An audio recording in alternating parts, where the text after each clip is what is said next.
have to go back and see how many I did with Jake, because I know like in the start, like it had to be me or Jake or you and Jake. Yeah. And then like 3 months into the season, they're like, Jake's like, you guys just take the reins.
Good morning, good afternoon, or good evening, whenever and wherever you're watching or listening. This is the Awesemo NHL DFS Strategy Show, and I'm your host, Michael Clifford, aka Slim Cliffy. Joining me for the next hour and 15 minutes in this supersized episode to marvel at these DraftKings goalie prices, our single entry assassin, Mr. Joshua Harris. Josh, how you doing today, buddy? Doing pretty well. I don't even understand. They're like, oh, we'll make the line pricing cheap, so I don't know what to do.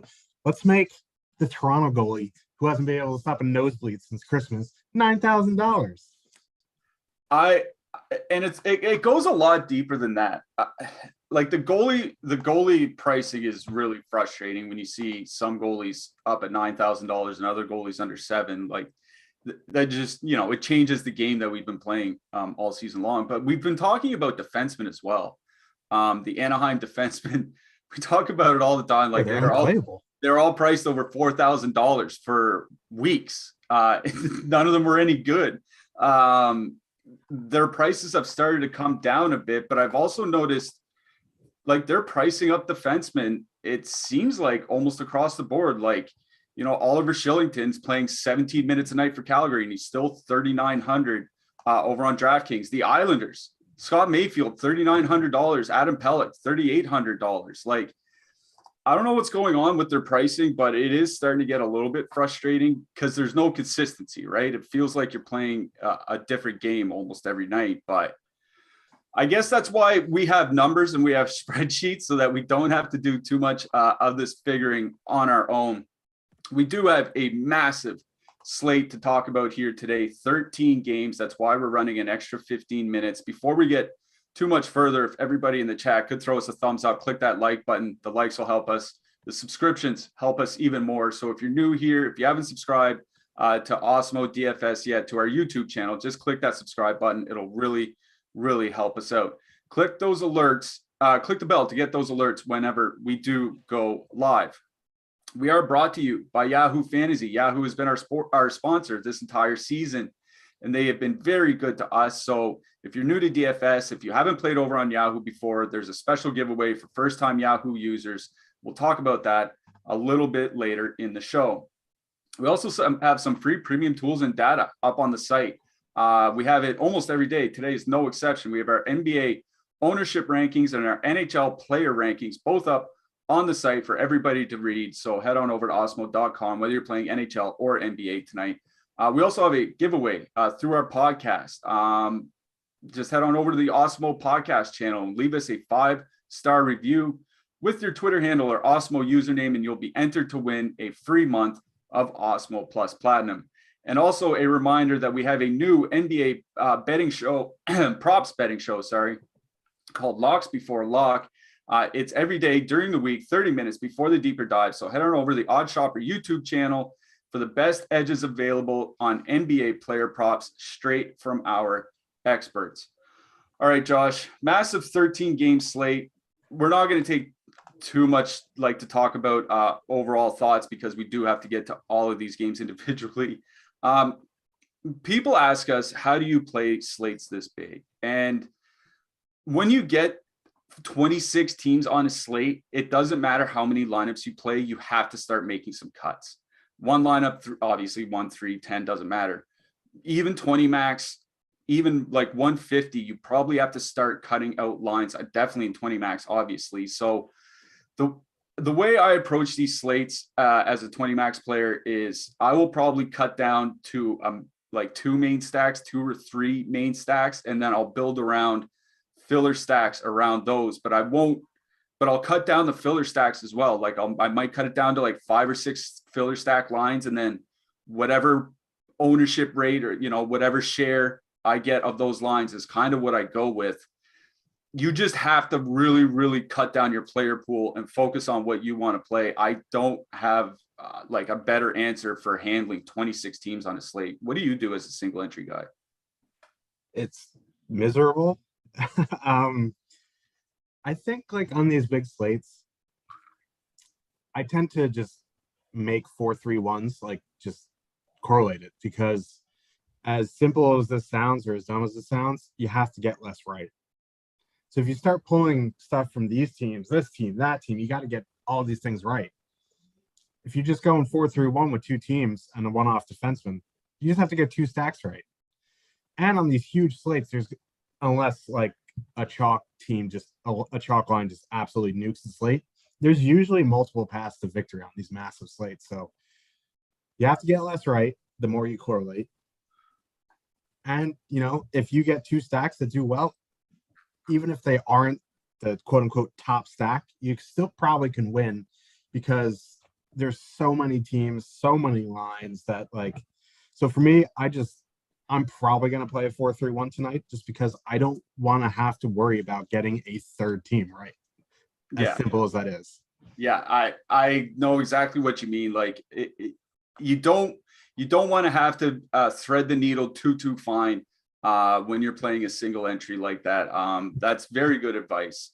So yeah, single entry, don't get too cute. 20 max, 150s. You're going to have to really cut down your player pool to what you want to play. So let's try to help people with that, Josh. Let's get to this first game. We have the Chicago Blackhawks with a 2.1 implied goal total. They're going into Boston. The Bruins have a 3.6 implied goal total. Kevin Lankinen going up against Jeremy Swayman in net.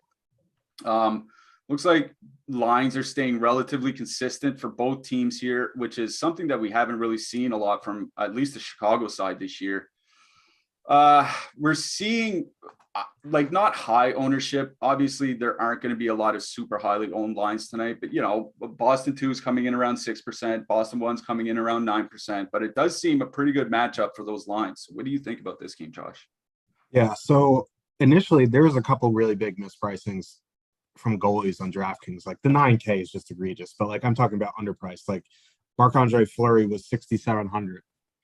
He's not starting tonight. It's Kevin Lankinen, and that changes things for me. Obviously, the biggest mispricing is Igor Shesterkin at 7,300. It's just bananas. Like if he was 9,000, like there would still be an argument to play him. But Peter Mrazek, Jack Campbell, 9,000. I'd rather throw myself down a flight of stairs. But like Marc-Andre Fleury was in consideration for me at 6,700 because it's so cheap. He's going to see volume. But Kevin Lankinen, like that just makes me nervous. And you know how we always talk about Columbus top line, Patrick Laine always screws things up with the numbers. Patty Kane's similar in that regard. Like you look at, DeBrincat and Strome with and without Kane, like their numbers are better without Kane. But like Kane's one of those guys who just like his skill doesn't catch up. The numbers don't catch up to his skill. So like you have outliers, you know what I mean?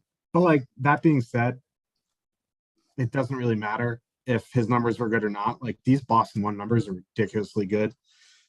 The Strome line is break even, maybe a little bit break even numbers wise. So I think, Boston 1's in a really, really good spot tonight, and they're still not super expensive. It's an excellent power play matchup. It is Lankinen and not Marc-Andre Fleury. So I'm in on Boston 1. You want to go to Boston 2, I think, that's fine. Like they project pretty well, but I don't know if I really want to play Haula here. And like Pasternak is the most expensive player on the Bruins, and his minutes have been down. So I think I'd rather just stick to Boston 1 or Boston power play instead of just full stacking line 2. Like the second line is probably going to get the Taze Doc Hagel matchup, which is probably the best defensive line for the Hawks. So, you don't have to get super cute on these slates. So Boston won, Boston power play. On the Hawks side, if I was making 150, I'd probably have some Chicago one. They're coming in with no ownership. They're fully correlated. Like Swayman's been excellent recently, and Boston's a really good defensive team. But like that line can go off. We've seen it. Like they're very reliant on the power play. Boston has a pretty good penalty kill, but again, no ownership. If I was making 150, I'd have like 5 of 150, and I'd be way over the field. So that's really about it for me on the Hawks. It's a 2.1 total on the road. Yeah, I'll say like in my 20 max, they're just not a consideration for me. There's just way too many games. They're on the road in a brutal matchup going into that Marchand-Bergeron shutdown line. One thing I will say about the Chicago penalty kill is like with their 5-on-5 numbers, it has started to turn around as the season's gone on. Like they're not a dumpster penalty kill like they were through the first 2 months of the season. So like it does make me kind of nervous in that sense. Like it's not the automatic slam dunk that it was earlier. But again, Boston won. Like they're not giving up anything. Their expected goals against is 1.1 in 80 minutes together. Like they're just not giving anything up. That's why I don't really. That's why that Chicago top line is just not a factor for me here today. So I agree with you on the Chicago top line. I kind of do like that Boston second line. One of the reasons being is they're reasonably priced as a middle stack.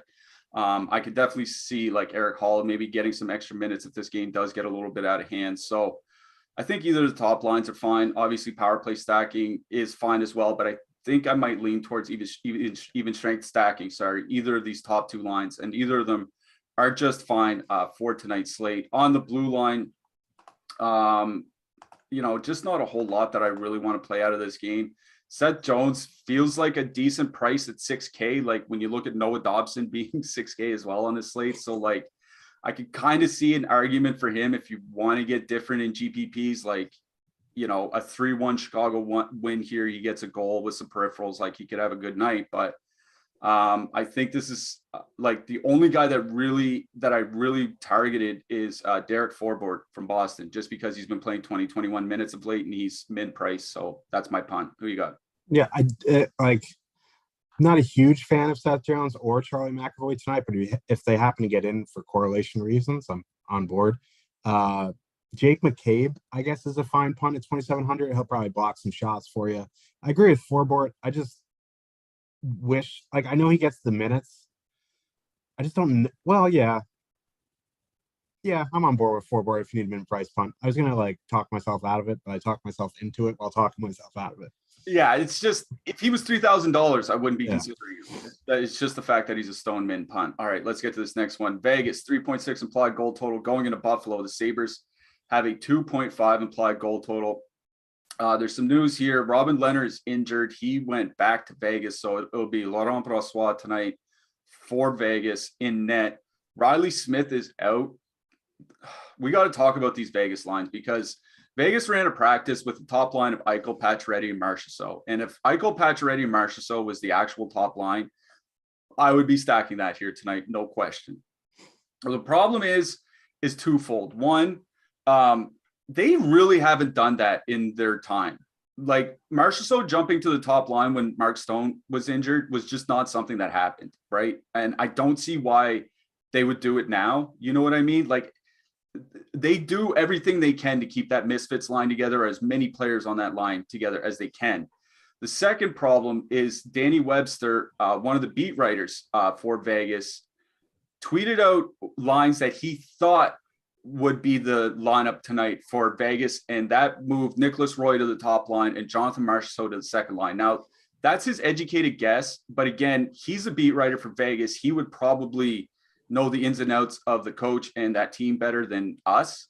And I already thought that it seemed pretty fishy that Marchessault was on the top line, considering it's something that they don't do. So it kind of worries me here because we have like 8 games starting at 7:00 Eastern.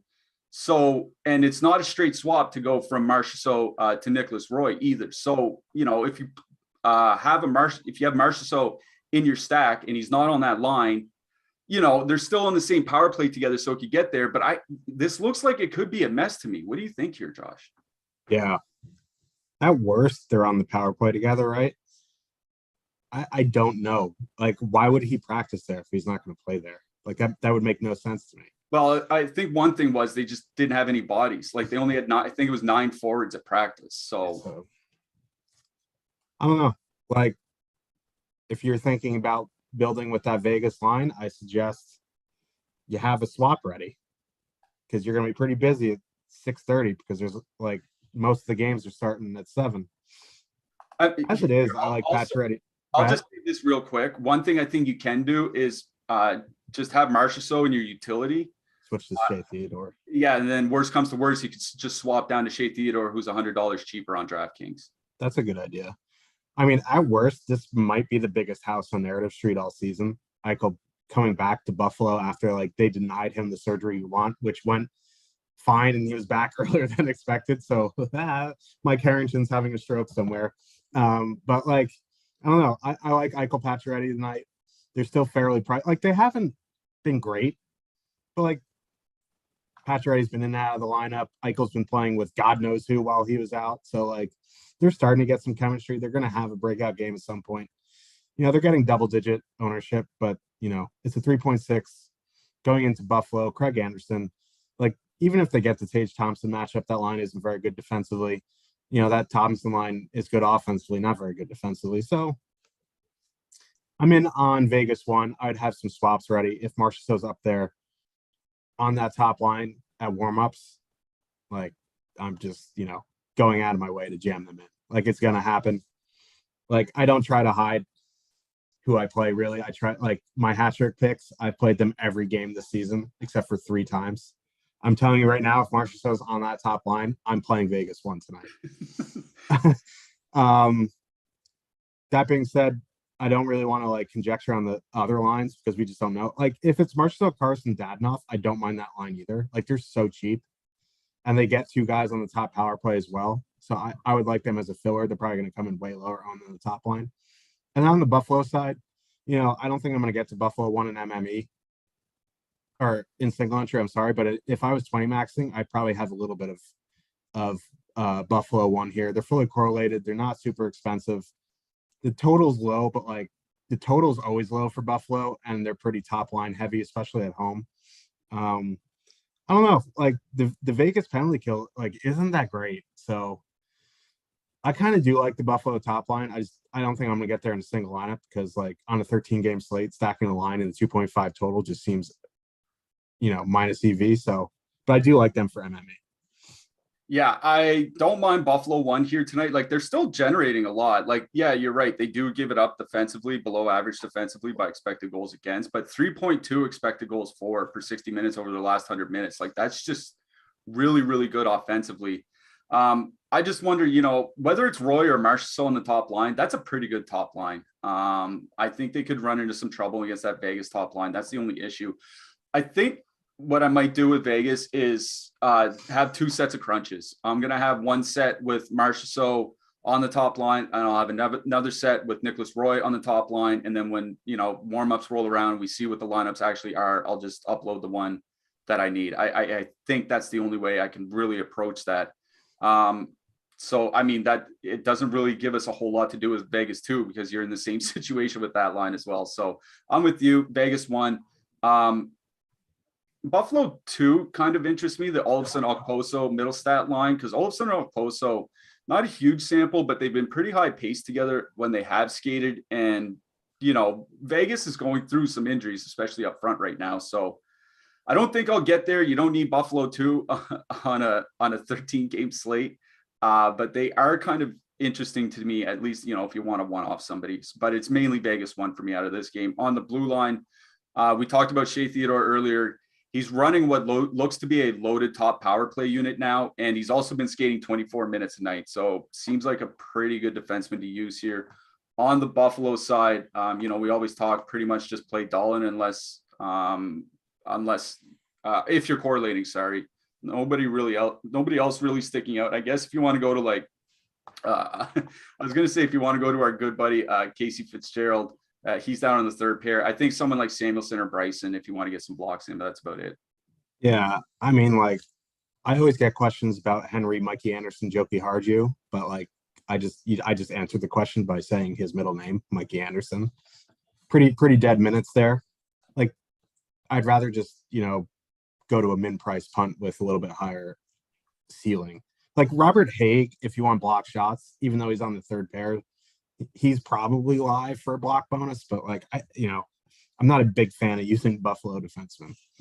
I agree. I see a super chat from Ninos Hannah. Thank you very much for the $5 super chat. We appreciate that. It says, love the work you two are doing. Thank you. Question. When using an expensive top line to build your team, do you go to a 2-man to save salary cap space? One thing I typically do, like if I have a really, really expensive top line, like a 23K top line on DraftKings, is usually I'll look for cheap goalie, cheap defenseman correlating. So like, just for example, if I was using a super expensive line tonight, like something you could do is like Craig Anderson from Buffalo and then add in Jacob Bryson. And then you're getting your D and your goalie for like, 9,500 or whatever it is. And that saves you a lot of room for your secondary stack plus another defenseman. Other than that, using 2-man is fine. I use them all the time, but I think I would be more apt to go 2-man plus a defenseman or something like that. What do you think? Yeah, if you're using an expensive line, they're generally an elite line. And I don't like leaving players off an elite line. I think if you're going to 2-man, you 2-man the cheaper lines where you can leave off a third wheel or something like that. There's ways to find savings. You use min price defensemen, you use cheap goalies. Like Scott Wedgwood's min price tonight starting against the Leafs, 6,500. I didn't even realize that until right now. What a scene. But like they're like elite lines, I don't want to leave off a player unless I have to. Because I'll just use Pit 1, for example. Like, who are you going to leave off? Crosby? He's going to have a 3-point night. You can leave off Rust, he's going to have a hat trick. You leave off Gensel, he's going to have a 5-point night. You know what I mean? Like, you don't want to have that, like, oh man, I played Pit 1, but I left off the guy who hit all the bonuses. So if I was going to leave a guy off, it would be, someone with like a third wheel. Yep, I agree. Arizona, 2.3 implied goal total going into Toronto. The Leafs have a 4.4 implied goal total. Honestly, really not a lot to say here. Austin Matthews has been on an ungodly tear of late. 36 goals in 37 games, 6 goals in his last 3, I believe. New lines for Toronto. Nick Robertson and Andre Kasha onto the second line with John Tavares. Willie Nylander, just when he thought he was out, they pulled him right back into a line with Alex Kerfoot down on the third line. I mean, maybe this works out, but all it makes me want to do is just play Toronto 1. What do you think? Yeah. I mean,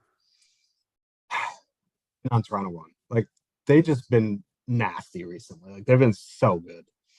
I guess what you could do is if you want to leave off Bunting, you add in Nylander because I think he's a really good one off tonight being down on the third line. I know he's been struggling, but he's going to get that top power play time. He's going to be pretty low on because he's playing with, boat anchors the size of Rhode Island. So, like, I don't want to, like, full stack that line. But if you want to include him into a power play stack, I think that's fine. But for me, this is Toronto 1. Also, like, Arizona's been shooting 27% at 5-on-5 the last 3 games. Like, there's no way that continues. But again, this is the Leafs, and they can't stop anything recently. They've been scoring a lot of goals, but woo, doggy, have they been giving them up too. So, like, do I want to play Arizona tonight? No, they're overpriced. But is Nick Schmaltz going to have like a 4-point game for the 38th game in a row? Maybe. Like, that line is 13-7. There's no ownership, and they're getting the Matthews line. So I'm just hoping that's enough to keep them off the board here because, like, if Arizona nukes the slate again, like, besides Josh Anderson winning all the money, and I'll be happy for him, I'm going to cry. So for me, this is a Toronto 1 game. You want to add in the Tavares, want to add in the Nylander, I think that's fine. Like, I don't want to play that second line at that ownership. Like, yeah, and Robertson and Kasha are cheap, but, like, they have no sample together. Tavares has been rough recently. Nylander's the best winger he plays with. So, like, Kasha's a step down despite him being good. So this is a Toronto 1 or Toronto power play or bust for me. Yeah, the Toronto second line, we have them coming in with a lot of ownership, 10% ownership on the slate. Obviously, it's a fact of just them being really cheap and being in such a good spot. But when you give me, a 10% line, a 10% second line that I don't think is anywhere near elite, and like, do we have any confidence Kasha and Robertson are going to start and finish the game on that line? Like, I don't. I could easily see Willie Nylander jumping back up to the second line during the second period. So, yeah, right back to the top line.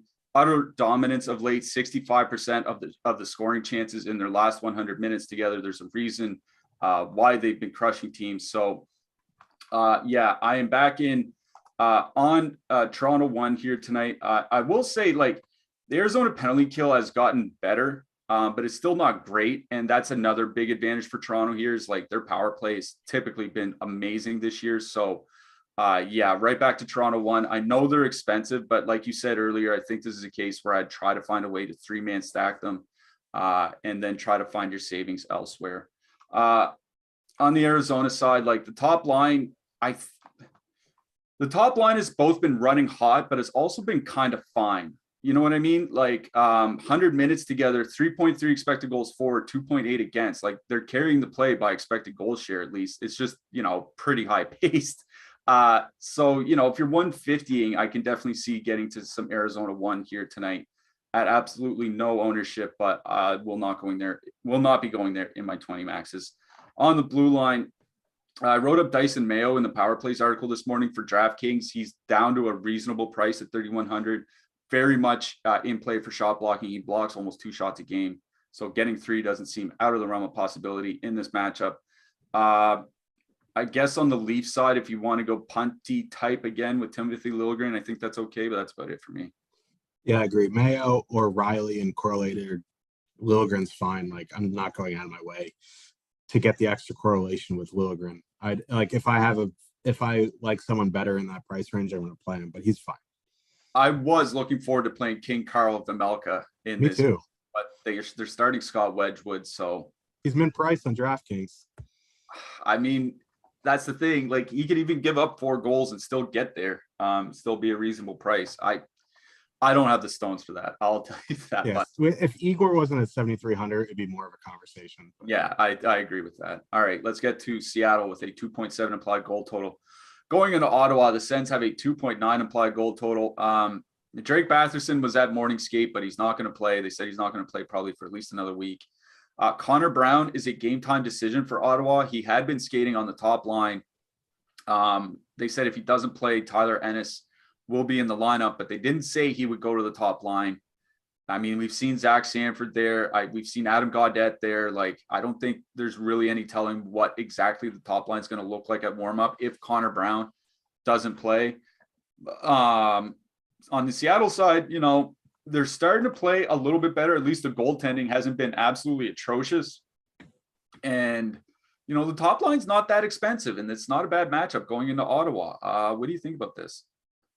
Yeah, I mean, I kind of like that top line for the Sens. The problem is their minutes are way down. I don't know why. It's been like that for like 8 games where they're playing like 14 to 17 minutes. And I don't know why. I don't know if I want to spend that price for 15 minutes. That being said, they can get it done in those 15 minutes. I'd rather, lock in guaranteed 18 to 22 minutes at that price. But I'll wait and see if Connor Brown's there, because if Connor Brown's there, I'll probably like them more, because if he's out, it's going to be Sanford or it's going to be Nick Paul, or I don't even know. But I do like Norris Kachuk. I just worry about their minutes. That second line, Formenton, Stützle, Gaudette's interesting. I like their power play correlation isn't great, but they're very cheap. Could be a decent filler tonight. On the Seattle side, I kind of like that Morgan Geekie is with McCann Eberle, because Eberle is a really good play driver and Geekie's kind of just a shooter at this point. So it's kind of an interesting mix here. So I don't mind that top line. There's no ownership on them. It is the Senators. You know what I mean? I like the Senators offensively. I do not like the Senators defensively. So I'm glad Marcus Johansson got sent off that line. I think, giving Geeky a shot there or someone else a shot there is like Appleton would be fine up there. So I'm kind of interested in that top line. They're very cheap. I don't know if I'll get to them 1-3, but in 20 max, 150 max, I'll take a shot at them as a filler. Also, don't mind the Gord Appleton Blackwell line if you need like super, super cheap. Like Yanni Gord's been playing really well recently. So I don't know if you need to get there on a 13-game slate, but like if you need to pluck like a guy with no ownership for really cheap, don't mind an Appleton or a Gord. Yeah, that Seattle one line, not a big sample. They're about 4 games worth, but they played well. 62 shot attempts for, 55 against. That's a 53% shot attempt share. They're also controlling 53% of the scoring chances. Like Ottawa's top line without Connor Brown or Drake Batherson there has been pretty bad. And that's not an exaggeration. Like the top line without Brown or Batherson is at a 37% scoring chance share so far this season. That's just absolutely atrocious. Now, I think part of that was when Zach Sanford was there and was dragging down the numbers, but I don't suspect that, somebody like Tyler Ennis or Adam Gaudette jumps up there, that it's going to be a whole lot better. So, you talked earlier about two-mans, Jordan Eberle and Jared McCann. I don't mind that as two-man, full stack the whole line because Geeky's cheap as well. So I think that's one of the top line fillers people can look here tonight. Not sure you need to in single entry or something like that, but they're in consideration for me in my 20 maxes as well as 150s. On the Ottawa side, there's just not a lot for me here. Like I said, the top line has been struggling, and I just looked up their minutes. Their last 6 games, the only 3 Ottawa forwards playing over 17 minutes a game are Connor Brown, Tim Stützle, and Nick Paul. Those guys are all on 3 different lines. Do you know what I mean? And none of them are Tkachuk or Norris. Like they're playing 60, like you said, 60 minutes a game. It's just a pass for me. I'd rather play Seattle one than Ottawa one here tonight. On the blue line, not a whole lot really to speak of. Like I guess Shabbat at 6,100 is kind of a fine price. Like he can definitely get there by himself without the team really having a monster night here. Carson Soucy's starting to get priced up a little bit at 3,200. Nobody really sticking out to me in this game. What do you think? Yeah, there's no one itching to play. Like Zub, I guess, is fine, but I wish he was cheaper. Zaitsev is fine. I wish he was cheaper. Even Nick Holden, 3K, like fine, but I wish he was cheaper. So I'd probably just look elsewhere. Yep, I agree with that. We are excited to announce the launch of our Best Bets Discord channel. Click the link below to subscribe to our channel, and you will receive Best Bets daily for the NBA and college basketball from our projection models with complete analysis from our team of experts led by Alex Baker himself. Until March 17th, you can get a discount on these bets when you use the coupon Let Me See those picks in Discord, which will get you full access for only $15. Now's the time to get Best Bets just in time for March Madness. Click that link below for today's games.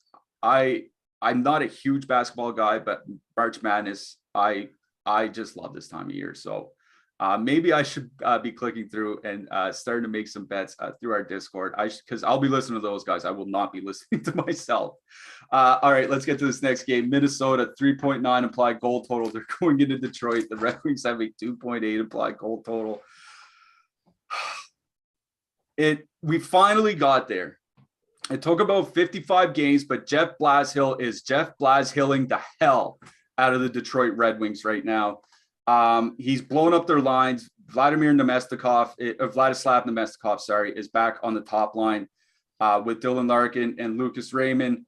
Bertuzzi, Suter, and Fabry looks to be the second line again, as they were in their last game. And that means a third line of Vrana, Joe Velino, and Philip Zadina. Now, one of my criticisms of Blashill over the years, especially on the power play, had been that they try to spread it out too thin to try to, spread the scoring, let's say. But they didn't have enough good players to do it. I think this is a case where they want to see what they have in Joe Veleno as a prospect, as their season's winding down or something like that. They want to see, maybe they're showcasing the Namestnikov for a trade or whatever. But it's just they're really frustrating Detroit lines. And it's not even a bad matchup with Minnesota coming in town. Like, I think even with these atrocious lines, there's still stuff to play on both sides. What do you think here, Josh? Yeah, I don't know. Verona, Veleno, Zadina could be a good line. It's just really frustrating. Like one game in, Blashill is just like, nah, wow. I'm just gonna, bingo ball. Like I hate, like I like Nemestikov.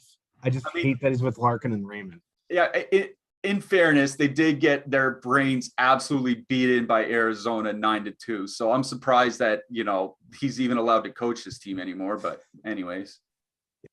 Knows who he has on the ownership group. Anyway, I don't know.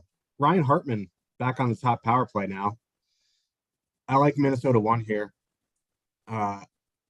With these lines, they're either going to see the Larkin line or they're going to see Adam Ernie, Rasmussen, and Gagne, I think, would be my guess. I would guess it's the Larkin line. Yeah. I'll give Blashill enough credit to not send out his fourth line against Minnesota 1 here. Is that too much credit? Well, anyway, either way, it's a positive matchup for Minnesota 1 here. They're fully correlated on the power play. Hartman being on that top power play definitely helps ease the pain of full stacking them. Their prices have come down a little bit. They are fairly high owned for a 13 game slate, but it's a 3.9 total. So in on Minnesota 1. I'm in on Minnesota 2. Like I know Baldy's off the top power play now, but like him and Fiala have been so good together at 5-on-5. There really isn't a matchup concern here.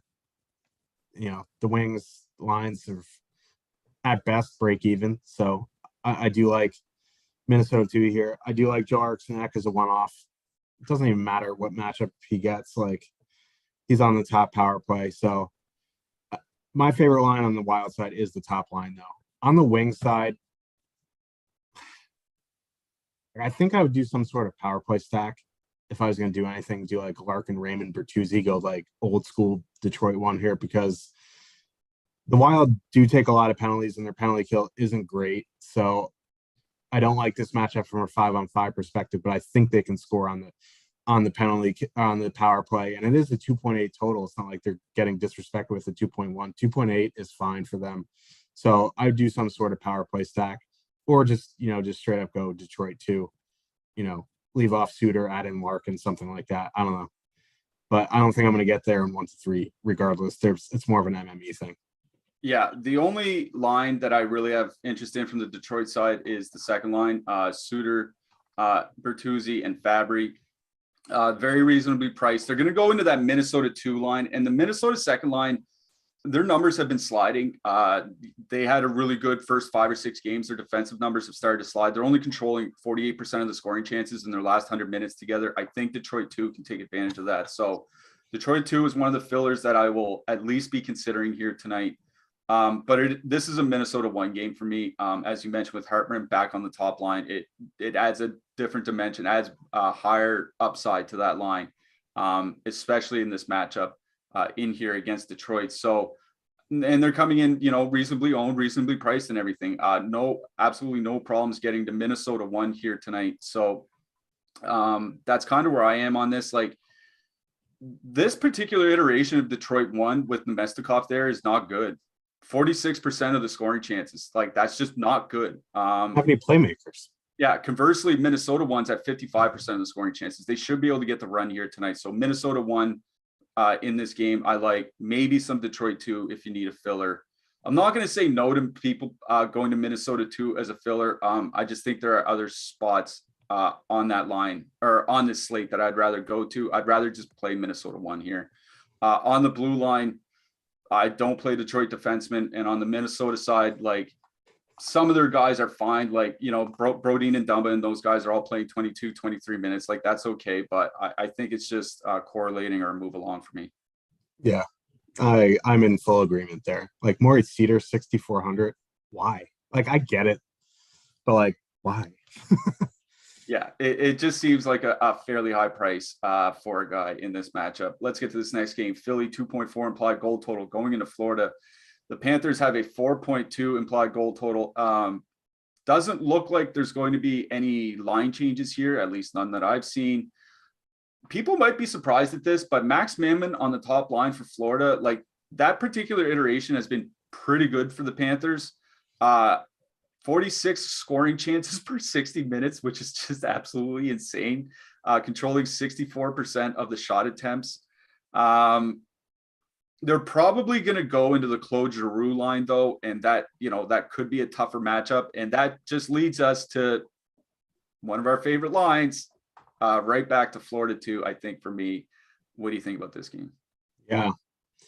Broken record time. Florida 2 is my favorite line in this game. If you want to leave off Bennett and add in Barkov, I think that is perfectly fine. Like, power play stacking is fine here. That's where, like, yeah, the Flyers are a better team than they were a few months ago, but like they still have issues on the penalty kill. Carter Hart, 6,600 coming off a 40 save win. Like, these goalie prices are just extreme, one or the other.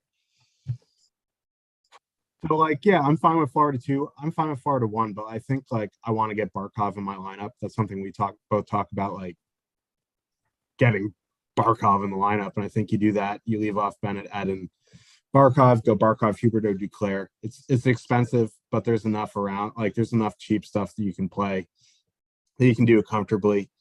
Or if you want to leave off Bennett, add in like Reinhardt for a 3-wing power play 1. I think that's fine. So Florida 2, Florida power play. On the Flyer side, they're just, these lines just give me heartburn. Like, there's just nothing I want to full stack here. And I don't know if I want to one-off on this massive slate in a 2.4 total on the road. So if I had to go to a line, it would probably be the second line. But like, they're going to get the Barkov matchup, and Derek Brassard does nothing for me. So probably out on the Flyers tonight. Yeah, I think if there's anything I'd go to, it would be the Konechny, Lodney, Lindblom line, just because that Florida second line, they do tend to give up scoring chances. Not an elite defensive line by any means, but they are still pretty good. It's just, I think there are other spots I would probably rather go to. It's not as if, Philly wants, the Konechny, Lawton, Lindblom line is super cheap. So, if you want a 2-man or something like that, to get a really cheap 2-man, we talked earlier about fitting in with more expensive, super expensive stack. I think that's okay, but I will probably be out on the Flyers entirely in this game. For me, it is about Florida 2. They're controlling 57% of the scoring chances in their last 50 minutes together. They're really, really good. Coming in with reasonably low ownership. We have them at about 4%, between 4 and 5%. Price is a factor in that, but this is a pretty good matchup, especially you talk about the power play for Florida. The penalty kill for the Flyers, dead last in the NHL by expected goals against over the last 6 weeks. They're also in the bottom 5 by actual goals against per 60 minutes. Sorry about that, Mike. So, the Flyers PK, not very good at all. So I do like, Florida power play. If you want to do that, get some Barkov in there, but I definitely do like Florida too. On the blue line, do we believe in a contract bump for Rasmus Ristolainen? I don't. I don't think there's I always say I'll play Mackenzie Weegar at his mid price. He's like a Jacob Trouba to me. I don't mind playing him, even if he's 5,600. But other than correlating, I don't think I'm playing a defenseman here. What do you think? Can we just say, like, the Flyers gave up a first and a second to Rasmus Ristolainen, which was insane. And they doubled down and gave him a 5x5. Like, that is just bananas. Anyway, it's Weegar Ekblad for me. Good ass is over 3K now, so I probably just find the extra 300 mangos for Gustav Forsling, but that's really about it. Yeah, I agree with that. Another super chat from Wolf Girl, a $5 super chat. Thank you very much for that. It says, thank you guys. You are wonderful examples of the human male species. Keep up the amazing work. I think that compliment might be going a little bit too far, but I will take it. Thank you very much. She had another good night last night, tied for third in the $5 single entry, took down another winner take all. And she puts up with all of our crap in Discord. Like, we talk about some ridiculous things, and she just rolls with the punches. So great. She's had a great season so far in the NHL. Let's hope she can keep it going. I imagine she will, because she's probably better than us at this point. This next game is a dandy. Winnipeg 3.6 implied goal total going into New Jersey. The Devils have a 3.4 implied goal total. No Nico Hischier for the Jets here, or for the Devils here tonight, rather. That kind of leaves a fairly sizable hole on their checking line, on that second line there. But, we're still seeing a very high total here for them. A similarly high total for Winnipeg. Eric Comrie is going to be starting for the Jets, not Connor Hellebuck. That does change things a little bit, I think, for most people. What do you think about this game, Josh? So let's start with the Devils first. With Heischer out, I would imagine the Hughes line is going to get the Scheifele matchup, and that's good for Mr. Hughes. I like that line. I just wish it had better correlation for the power play. I think you can still stack that line. They're coming in around 8%, which is a little bit higher than I wanted. But I think if you full stack that line, you'll get them pretty at a lower percentage. You want to go to that second line? I think that's fine as well. I just you see the ownership on Devils too. It's like one of the highest owned lines we have on the slate. So if that's anywhere close to accurate, I'm probably just going to fade them on principle.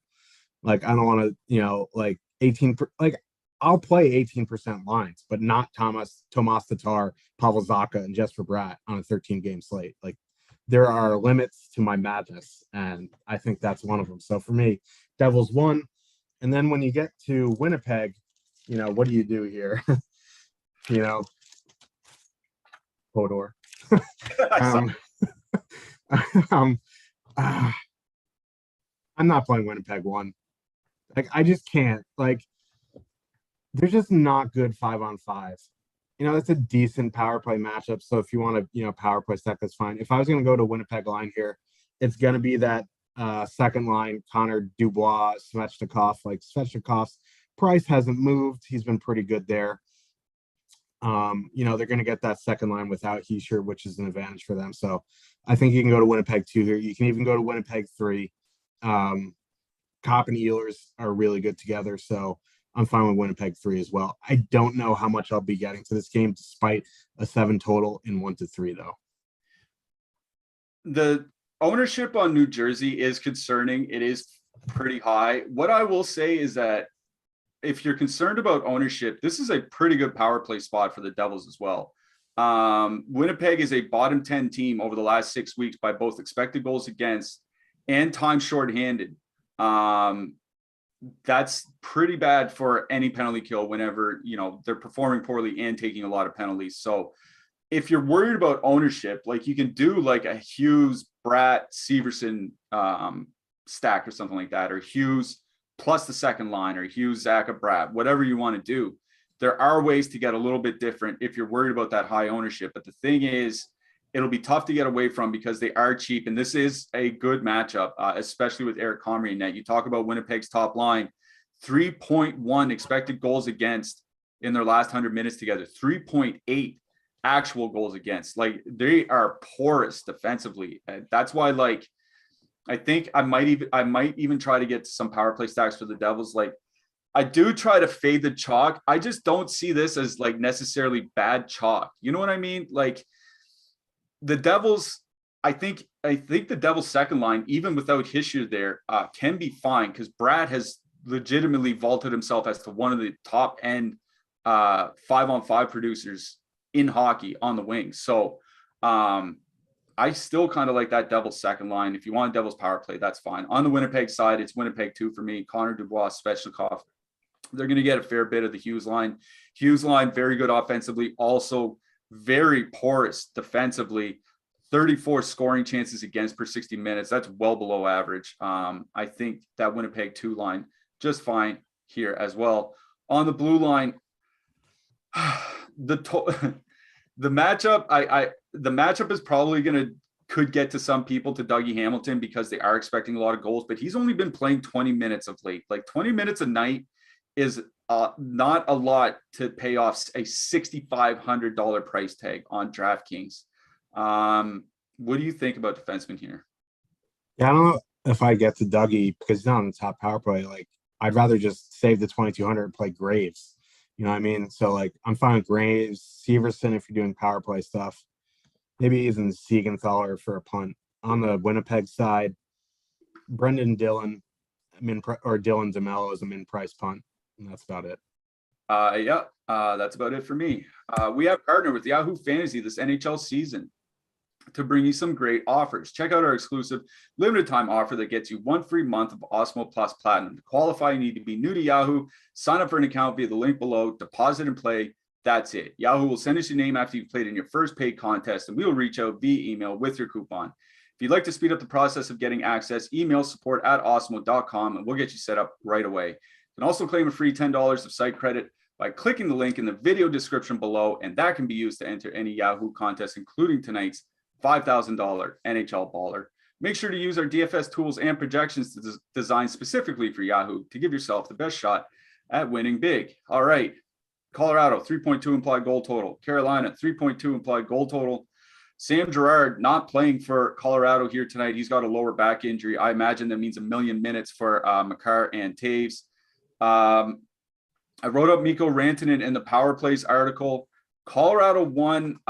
If you look at our top, well, for subscribers can look at our top stacks tool. We have Colorado won as one of the better leverage spots on the entire slate. And Carolina won for as good as they are offensively. They aren't very good defensively. Like they're near 3.0 expected goals against per 60 minutes. That's not good whatsoever. What do you think about this? Surprised at the totals in this game. Like, I'm not surprised it's the 6.5. I'm surprised it's 3.2, 3.2. I was expecting like 3.5 to 3 in favor of the Avalanche. I don't know. This total's low for the Avs, which is keeping the ownership down on McKinnon and Rantanen. We always undershoot some of these studs sometimes. It just happens. Like, people just want off them. They just plug them in because they recognize the name. So if we have them right now around 4%. If they're going to, maybe if they come in like 7, 8, I still think it's fine. Like you said, that Carolina top line is very good offensively, but they play to a very high pace and give up a lot of chances. And like McKinnon, Rantanen matchup proof. If you're going to give me low owned McKinnon, Rantanen in this matchup, again, it's Ronta, and he's had an up and down season. If it was Freddie, like, I'd be like, you know what, Freddie's been really good this season. Ronta, on the other hand, in his spare minutes, not great. So I'm very in on Colorado one tonight. You want to go to Colorado too? I think that's fine as well. Like, Carolina has a very, very good penalty kill. They do take a fair bit of penalties though. So I don't know if you need to power play stack, but like that second line is getting no ownership. And they're like 17-7. I think they're more of an MME thing. For 1 to 3, Colorado one definitely in heavy consideration. On the Carolina side, I don't know if I'll get to Carolina one in 1 to 3 just because this is a really tough matchup. But getting that line fully correlated around 2.5, 3% is something I'm interested in MME. Not a great matchup, but again, they can score. They're kind of matchup proof. So in on them in 20 max to 150. That's really about it on the Carolinas. Like, I like both top lines in this game, but in 1 to 3, I think it's the Colorado side for me. Yeah, I agree with you. Not going to go too much further in that. Check out my thoughts at the Power Play. In the Power Plays article at Awesemo.com, I wrote up Mikko Rantanen and talked about this matchup exactly. On the blue line, you know, I think Ryan Murray might get some more minutes for Colorado. I don't know how those minutes are honestly going to shake out on the blue line, but I think Taves is just fine at his price. He's in that Uyghur range for me, or Makar. Yeah, I really do like that top pair. If you can't get there, I think you either punt with Ryan Murray or Eric Johnson. It doesn't feel great either way. On the Carolina side, nothing really I would punt. Like, Brett Pesce's fine at 3,800. I just wish he was like low 3s, not high 3s. Yep. Let's get to our next game. Columbus, 2.5 implied goal total. Going in to New York to face the Islanders. The Islanders have a 3.2 implied goal total. It crossed my mind earlier today, to play some Islanders one, but it appears I'm not alone in that assessment, as they are one of the most over leveraged lines that we have on this slate. They are playing well. It is a good matchup against Columbus one, but it is really high ownership. What do you think? Yeah, and they're super cheap though. That's the thing. You know what I mean? They're like 12 and change. So you can fit them in with the expensive stacks. You know, them and Kings one, which we'll get to later, around the same price, and they're both going to be pretty high owned because I think a lot of people are going to jam in these expensive lines. That being said, like, they're going to get the line A matchup, and we've talked about it ad nauseum. you attack that matchup. So I think, it's fine. Just be aware of what you're doing. Like, I don't think ownership's a huge deal on this slate. Just be aware of what you're doing. So like, I'm fine with Islanders one. I don't know if I'm going to get there. Like if they were like 6-7%, I'd be happier with that. But like they have been playing well, so I'm fine with them. Okay with the second line. Not a huge fan of them though. On the Columbus side, I think it would be that second line. Voracek, Roslovic, Bjorkstrand for me. They're very cheap. They're an interesting filler, especially in MME. You want to go to the top line, fine. I'm just, I'm line 8 out right now, but I think they're fine. Yeah, I am out on the top. I'm out on Columbus entirely. It's just a bad matchup. They're not good lines. I'd just rather play Sorokin in net for the Islanders, honestly. On the Islanders side, I do like that top line, but they are coming in with very high ownership. So I think you can probably fade this game entirely. Like I'm not playing that second line. That second line just playing at a really, really slow pace, especially just Pajot and Palmieri. So I think the top line definitely is fine as a filler. Just beware of some ownership here. But again, on such a large slate, I don't think you really have to worry about being duplicated. I mentioned the Islanders defensemen and their prices earlier. I don't think there's anybody playable. Honestly, I think Noah Dobson is the most playable Islanders defenseman here in this game. And I actually will probably play some Noah Dobson here tonight in this matchup. Good peripherals, can score, et cetera, et cetera. What do you think? Yep. Dobson.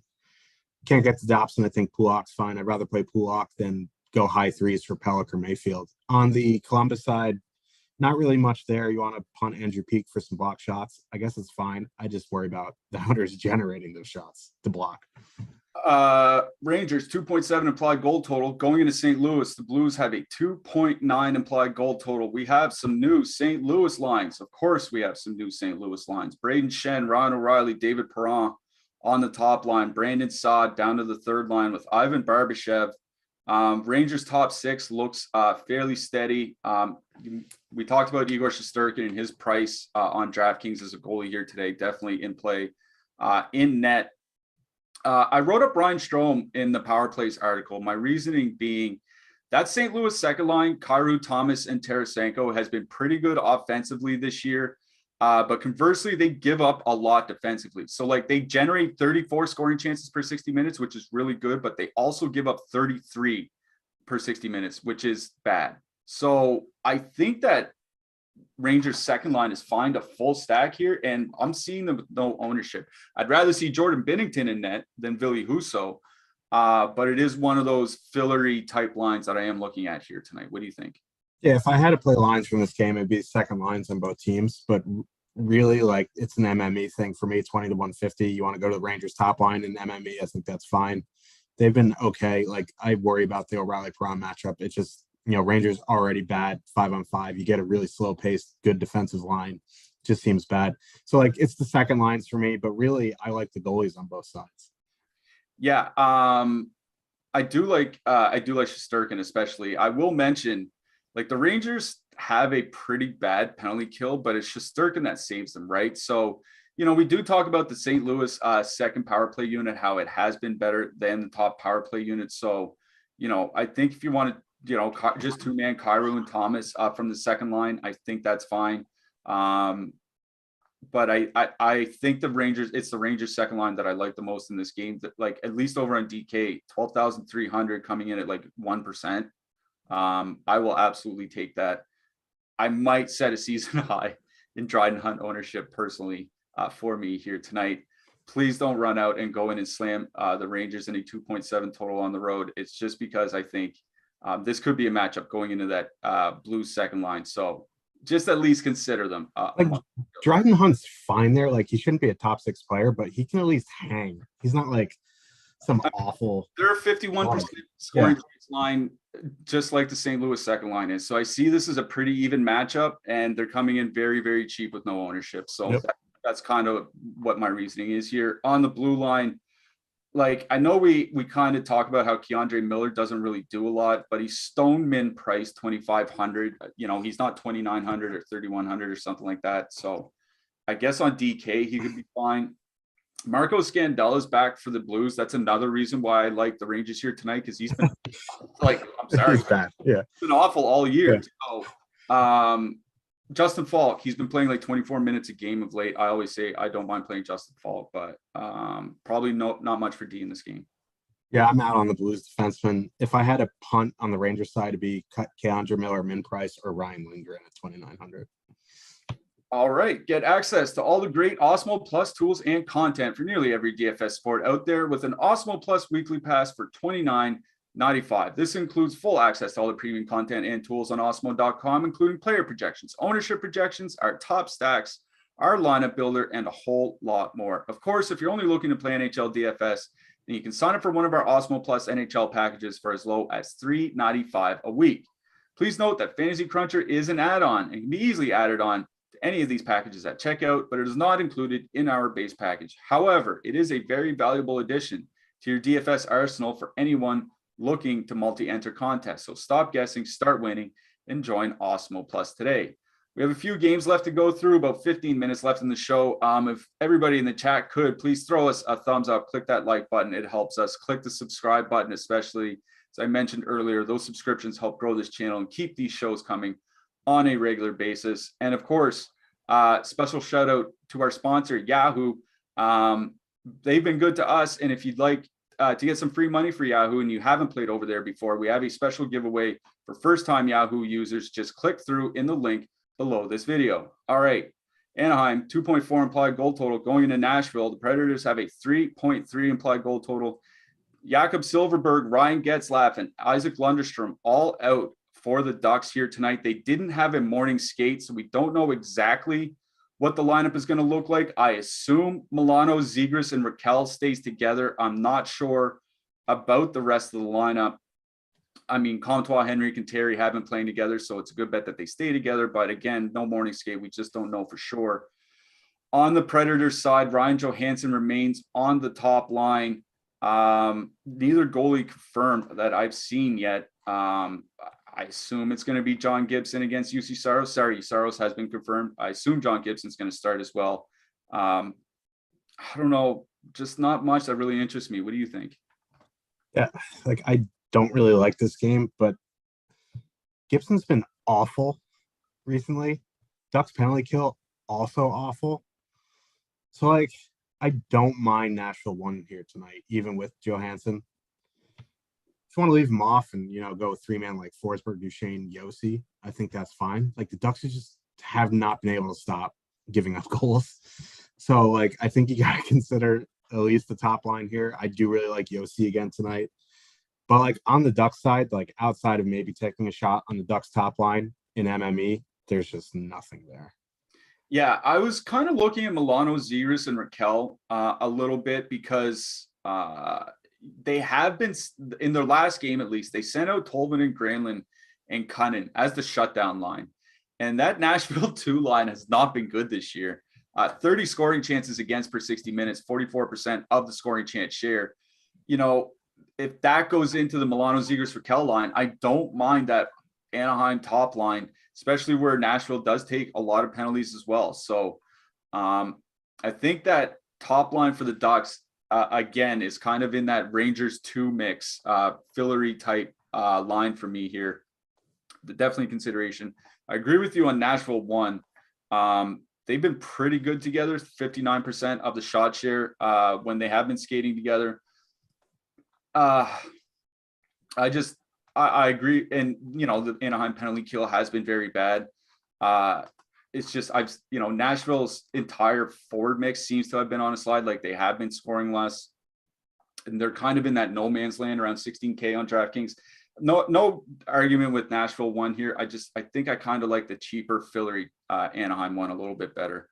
On the blue line, I said it earlier, no Anaheim defenseman. Ekholm all the way down to 3,200 seems reasonable enough if you need a punty type on the Nashville side. Otherwise, just pay up for Roman Josi. What do you think?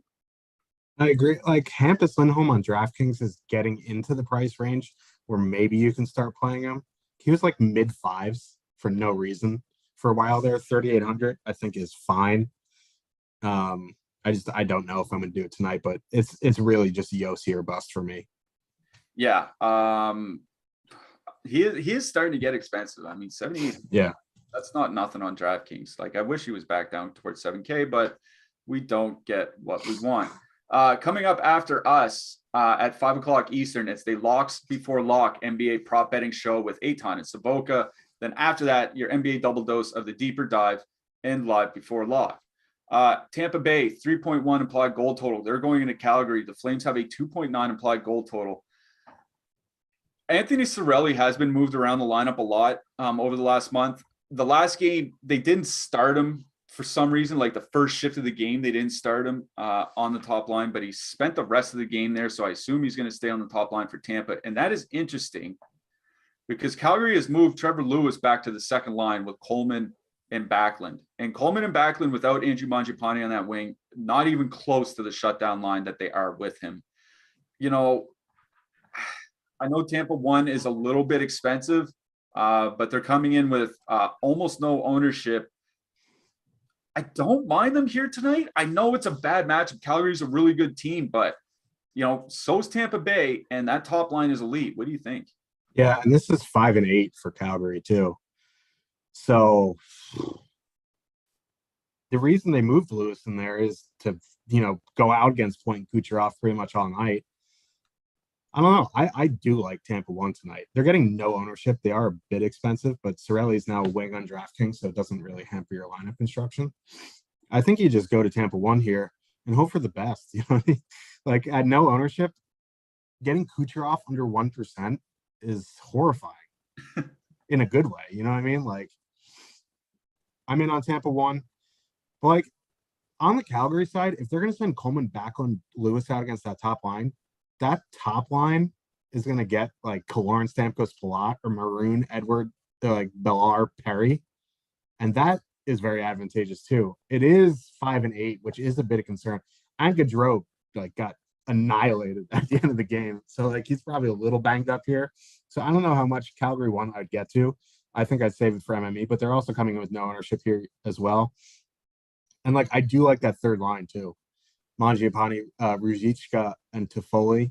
I think, you know, it's not the best matchup, but there's, you know, decently cheap and it's a good match. Like they're going to a decent 5-on-5 matchup. So I don't know. It feels like on a 13-game slate, these two teams are just going to play a low-scoring competitive game. But like these ownerships is driving me towards playing some of both sides. And one thing I want to mention about Tampa as well, to kind of back up your Calgary 1 assertion there, their penalty kill, not very good. Like over the last 6 weeks, Tampa Bay's penalty kill by expected goals against is nestled right in between Arizona and Vancouver. Their actual goals against is literally right in line with Arizona's. Their penalty kill has not been good for a while now. And Calgary's power play typically has been excellent this year. So I think that's a little bit more fuel to your fire for your Calgary 1. But I think I would probably rather just and fine playing them. You know, they're coming in with almost no ownership either. I have no problem playing them here tonight. I think I would probably rather go to Tampa 1 just because you know, like you said, getting sub 1% Nikita Kucherov, that's a terrifying proposition for anybody else. So I think it's both top lines for me in this game. I think they're both in better spots than people may realize. So like if you don't want to go to like maybe some, you know, some other super chalky, well, not super chalky, but other chalkier lines like Minnesota 1 or even Toronto 1 or something like that, I think this is one of those games where you can go and shop for your top line. On the blue line, you know, I talked about how the Calgary defensemen have been getting priced up a bit, like Shillington 3,900, I'll pass. But Noah Hannafin, his peripherals have really ticked up a lot of late. You know, 3,900 against another really good team. It seems kind of like no man's land, but you know, the way they're pricing defensemen, like everybody's 7K no man's land or min price. That's just basically what we're looking at now. Yeah. So I don't mind Hannafin. What do you think? Yeah, Hannafin's the guy I'd target. On the Tampa Bay side, it would probably be McDonough. Yep. All right. We got one more game to get through. We're getting there. San Jose, 2.3 implied goal total going into Los Angeles. The Kings have a 3.3 implied goal total. Jonathan Dahlen is back for San Jose. He's on the top line with Logan Couture and Timo Meier. Now, they haven't played a lot in the second half because of injuries and stuff like that, but they were dynamite in the first half of the season. And that's important to note here because Los Angeles has two things working against them in this matchup. One, I mean, Arthur Kaliev, I like him a lot as a prospect. He's on the top line for the Kings. I don't think he's ready for top line shutdown minutes against Meier, Couture, and Dahlen. And two, Drew Doughty is out for the Kings tonight, and he is far and away their most valuable defenseman, and it's not even close. Yeah, I'm kind of starting to get a little bit of interest in San Jose 1. What do you think? Yeah, I agree. The one thing that makes me a little nervous is the coach seems to really not like Dahlen. He hates him. That's like if he has a bad shift, he'll like be in like Irkutsk, like Siberia by the end of the game. But like he's min-priced, so I think you take the chance here. Like that top line without Iafallo is like their defensive numbers kind of just like it's like a creaky bridge. Like they're gonna collapse. Like I do like Arthur Kaliev offensively. He's not ready defensively. So I'm in on the Sharks top line here. Of course, it's a 13-game slate. And we're gonna get sharp tonight, but like so be it. Cal Peterson, 8,600. Get out of here. On the Kings side, like I can't believe what they're doing to our boy Tomas Hertl, Barabanov, and Rudolph the Red-Nosed Reindeer. Like it's fine, but like I'm not interested. They're gonna get the Kings second line, so it does interest me in the Kings second line. Even without Arvidsson, I know he's the straw that stirs the drink there, but Anthony Ciu is a pretty decent offensive player. You want to go to the Kings second line, that's fine. Kings top line is going to be popular tonight for good reason. But like the ownership makes me nervous. And with no Doughty to move the puck, who's moving the puck? You know what I mean? Like Matt Roy, like he's decent, but he's not Doughty. I don't know. Like I feel like there's going to be a decent amount of Kaliev one-offs tonight. I feel like Morgan Geekie is the sharp GPP min price one-off over Kaliev. Of course, like, you know, that's going to blow up in my face, but like, I honestly believe it. Like, I'd rather play Morgan Geekie at 1% than Arthur Kaliev tonight at 15%. It just is what it is. So Sharks 1's my favorite line in this game. You want to go to Kings 1, I think it's perfectly fine, but I'd rather, you know, just go to the Sharks with way less ownership. Yeah, and we should also mention with Erik Karlsson back, that makes a big difference for San Jose. When he's on the ice this year, they're generating 3 expected goals per 60 minutes. And when he's off the ice, it's 2.2. You know what I mean? Like the expected goals expected goals for drops considerably when he's not there. So him being back, I think changes a lot for San Jose. My worry with the Kings second line is like their numbers really haven't been good without Arvidsson, like closer to break even. And that's why I think like I'd probably just stick to the top lines in this game. Like even with that with the ownership on the Kings top line, like I think I would rather play them even than a lower owned Kings second line. Like not having Arvidsson there really, really scared. He's the goal scorer on that line. Like that's just the way it is. So it's a little bit scary without him. So I think it's both top lines for me in this game. If you ask me to pick one, it's the San Jose top line because I think this is a better matchup than people realize. They're coming in with no ownership, and this was an excellent line. Like 41 scoring chances and 4 expected goals per 60 minutes in over 200 minutes together. It's a huge sample, and they're great offensively. So San Jose 1 definitely in play for me here. On the blue line, I don't know. I guess Matt Roy, Sean Durzee's probably going to take the top power play minutes if you want to correlate with Kings 1. On the Sharks side, Erik Karlsson seems very reasonable at 4,400 for me if you're playing San Jose. What do you think? Yeah, I agree with Karlsson. Like the Kings penalty kill stinks. So yeah, I'm in on the Sharks. Karlsson, Burns also on the top power play unit. Don't really like the 2 defenseman power play units, but it is what it is. I agree with you on Dursey, Roy, Mata's a min price punt I'd look at too. Yep. All right. We are through a 13-game slate. We are getting out of here. We have another show tomorrow. It's a 4-game slate, thankfully, so we don't have to speed through it.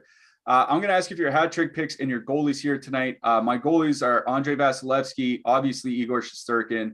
Don't mind Darcy Kemper either going into Carolina. And if you want to get really spicy in your GPPs, Craig Anderson. My hat trick pick going up against Craig Anderson, Max Pacioretty. Who you got? Yeah, I agree with you on the goalies. There's some cheap guys in GPPs I'd take a stand on, I think maybe. Well, not a stand, like a shot on. Junis Korpisalo, 7K. Interesting to me. Carter Hart, 6,600 is someone I would consider probably over Scott Wedgwood price. Hart had a really good game last time out. Panthers are a very high volume team. And my hat trick pick is going to be, I'm going to go chalk. Nathan McKinnon. All right. Well, it's not that really that chalky. It's like it's not like a spicy pick, you know what I mean? Nathan McKinnon, Max Pacioretty, your hat trick picks. We are out of here. Don't forget Locks Before Lock coming up at 5 o'clock Eastern. We will see you tomorrow. But until then, for producer Mike, for a single entry assassin, Mr. Joshua Harris, I'm Michael Clifford saying good luck tonight, everybody.